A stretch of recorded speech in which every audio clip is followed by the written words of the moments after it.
Hi, I'm Faith Cantor, health, wellness and empowerment coach and author of Living a Life Less Toxic and a few other books that are coming out soon. One of the things that I specialise in is chronic fatigue syndrome, or ME, depending on what you call it.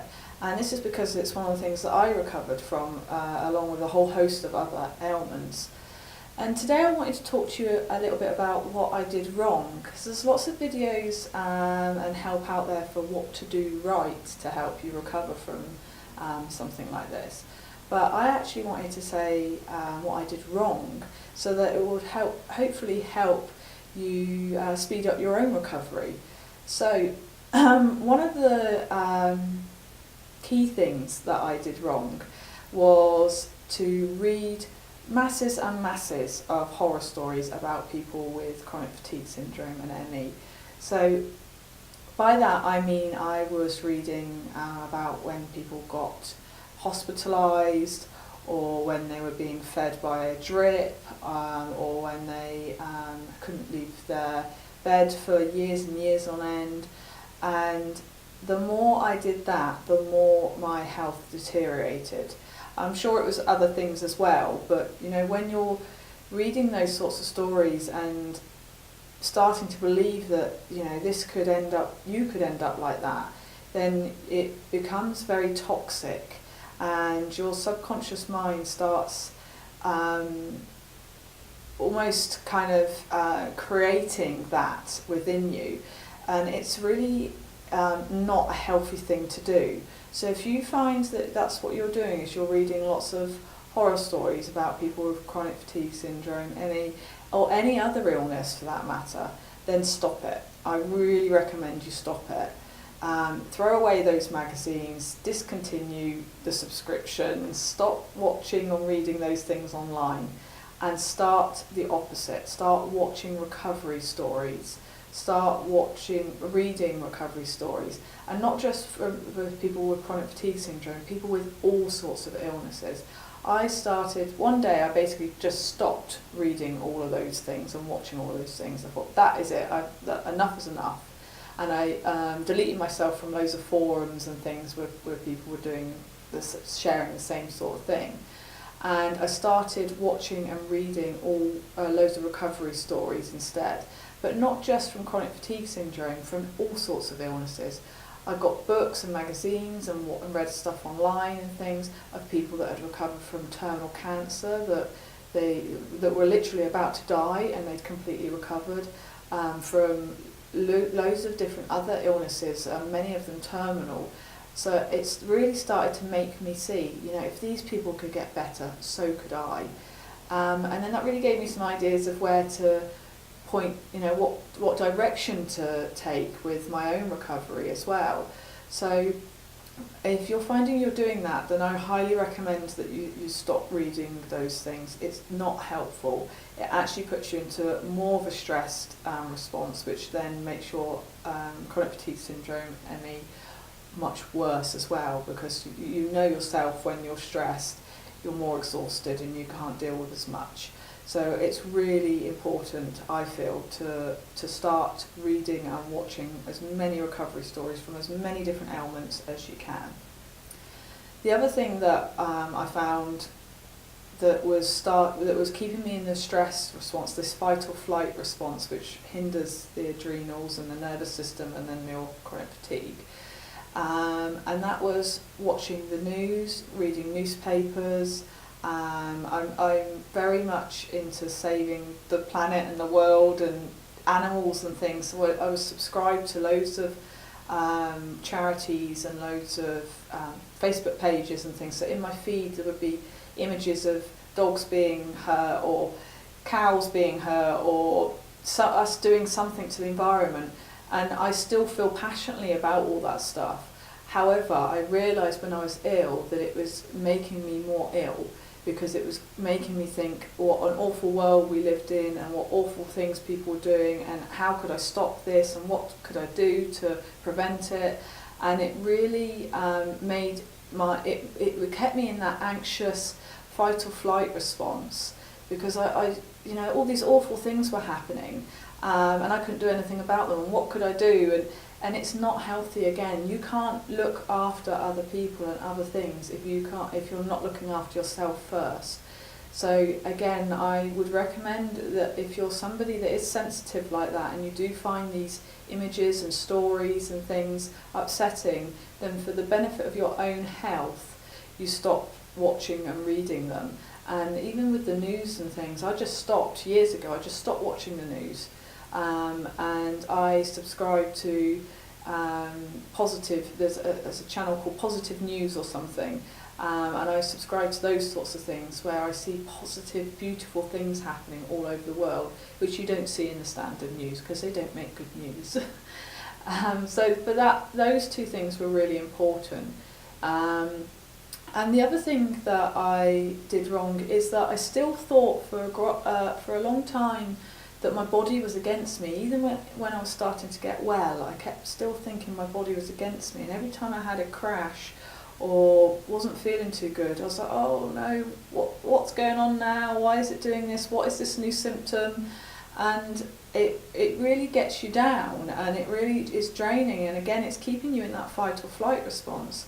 So one of the things I found was really beneficial to that is every time I started to think negative thoughts about my body or about my health taking a downward spiral again, I would tap on it. Now, I've got loads of videos on tapping and things, so you can check them out on the YouTube channel, and I'll put the links below this video as well. But you don't have to do the full routine that a lot of people say you have to. You don't have to do fancy set of phrases and stuff. If you realise you're being negative about your own health and body and where you are with things, then you can just tap on this one. This is the karate chop. You can just pick this one and you can just tap on it and you say exactly what's going on in your mind. So if you're thinking, my body's against me, why is it doing this? This is awful, I'm crashing again, and I've been really good, or this isn't fair, or whatever it is, then you just say all that stuff out loud. You can say, I'm pissed off. You can swear, you can shout, you can scream, you can cry, whatever is actually going on up here, get it out. Allow your body, your mind to help you heal. When you're tapping on these things, it breaks that response, that fight or flight response. It helps you resolve it, and it shifts your energy as well because it's working on the meridians, so it works in the same way as acupressure and acupuncture.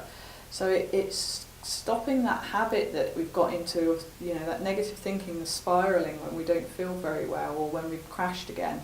And it's actually using what's going on in that moment to actually help you heal and move through it, rather than just spiralling and spiralling and spiralling, which then not only ever makes us worse because it's putting us deeper and deeper and deeper into that fight or flight response.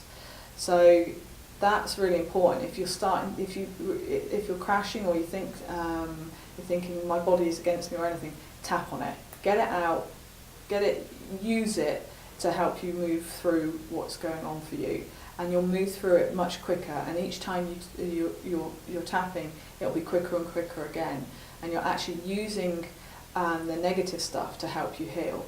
And you can finish it on something positive, like I'm open to not feeling this way next time. I'm open to not feeling as bad next time. I'm open to letting go of this habit of thinking next time, and you use it like that. The other thing is, every time I did have a crash, in the couple of years where I was getting well, there were still a few crashes here and there, and every time I had a crash I thought, oh no, it's coming back again, I'm not doing so well again, and I would get myself into a really negative frame of mind about it. And actually what I realised is, when I came out of each crash, because I was doing the tapping and because I was doing the meditating and I was doing everything I could, but trying not to get in a stress response about it, every single time I came out of a crash, I was much better than when I went in. So every time, it's like my body was trying to reset itself or something. It would just power down. And then I would come out of these crashes like a week or two later, and I would be a lot better than when I went into it. So don't assume that a crash is a bad thing. A crash could actually be the body almost shutting down to reboot itself, to heal itself, to deal with whatever you've been doing up until that point. So again, like I said just earlier, if you're finding you're thinking negative things about a crash, tap on it. Just say, I'm going to come out of this crash much better than I went in, or I'm going to be open to that happening. And this crash is really upsetting me and I'm really pissed off with this, but I'm open to not feeling this way.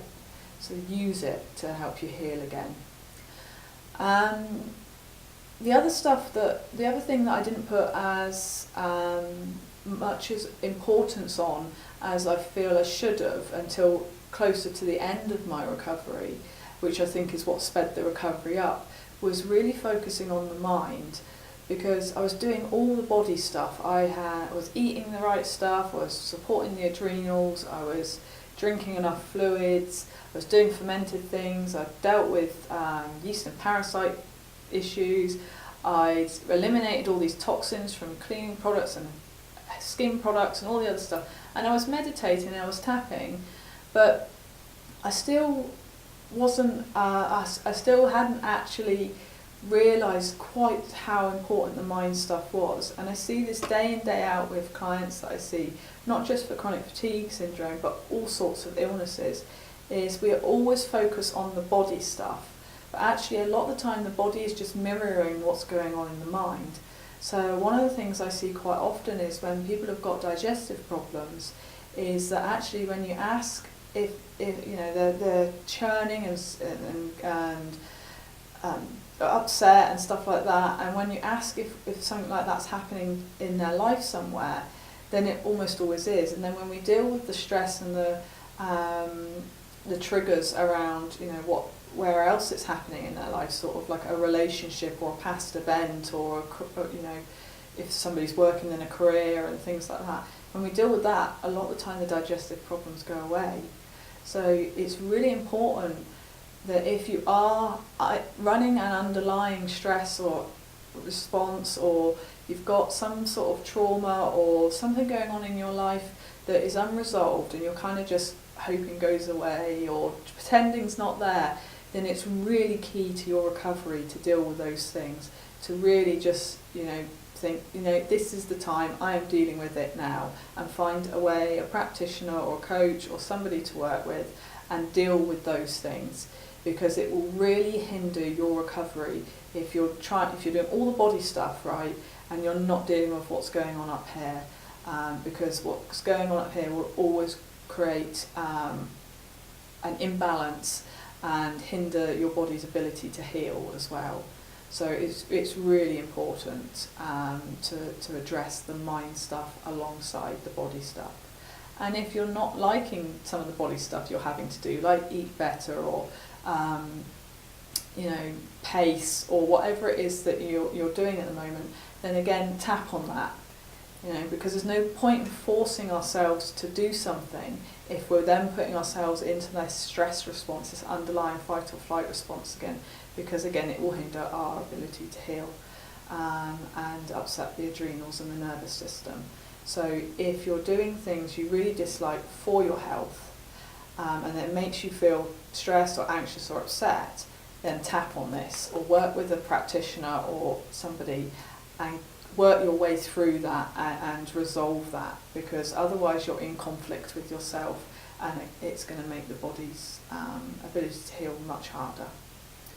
So they're my top